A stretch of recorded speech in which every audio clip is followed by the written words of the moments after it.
હવે આ બધું કામ જોઈ લો, મણિભાઈનું કામ કરેલું દેખાય છે, જોઈ લો. ઠેડ ઉધી, ઠેઠ ટોચ ઉધી પહોંચાડી દીધું, શેડા ઉપર નાખી દીધા અડધા, અને ઉપર ટોકું નાખવાનું.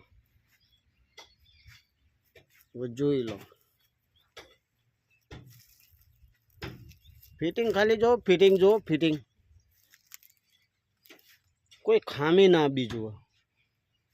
પાર્ટી પૈસા ખર્ચે અને કારીગર કામ કરતો રહે.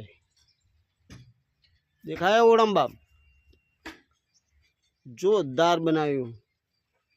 તો તમને વિડીયો સારો લાગે તો સબસ્ક્રાઈબ કરજો, લાઈક કરજો, શેર કરજો. જય માતાજી.